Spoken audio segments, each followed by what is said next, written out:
ఇంకా నా ఇంటికాడ అమ్మ బిడ్డ ఉన్నాను తీసుకుపోయి చిట్టపులి అలా నీ ఇంటికాడనే బయటకు వచ్చిన నా బిడ్డ చెప్తానా. సంతు మా నాన్న కాల్ చేస్తాను. ఎందుకంత టెన్షన్ పడతాను? ఎందుకోసం ఫోన్ చేస్తాను? ఒకసారి ఎత్తి మాట్లాడు. హలో నాన్న. బిడ్డ ఇంటికాడ ఏం చెప్తానవరా? అన్నం తిన్నావారా? నాన్న తిని పడుకున్నా. చెప్పే ఎందుకు ఫోన్ చేసినావు? అబ్బా వీళ్ళు అయ్యే టైంకు ఫోన్ చేయాలారా? ఏం లేదు బిడ్డ, ఇంకా నా చిట్టపులు పట్టుకొని వస్తాడు. ఆ డబ్బులు తీసుకొని బుక్కులు రాయి. అబ్బా నువ్వు ఇంట్లో లేని టైంలో ఎందుకు రమ్మన్నావు నాన్న? సాయంత్రం నువ్వు వచ్చినాక రమ్మనకపోయినావు. ఏమో బిడ్డ ఇంటికి తీసుకొస్తానారా, వస్తే తీసుకోరాదు. ఓకే నాన్న. సరే బిడ్డ జాగ్రత్త మరి. ఓకే నాన్న, నువ్వు వచ్చే ముందు అయితే ఫోన్ చేసిరా. సరే బిడ్డ.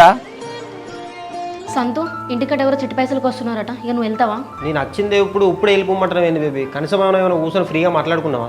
అబ్బా సంతు ఇప్పుడు ఇంటికి ఎవరో వస్తున్నారని చెప్పేసి కదా నేను వెళ్ళమని చెప్తున్నా, అర్థం చేసుకో కదా. బయట కలిసి మాట్లాడుకుందామంటే ఎవరైనా చూస్తారంటూ ఇంట్లో ఎవరైనా వస్తే వెళ్ళమంటాను. ఏంటి అంకిత ఇది?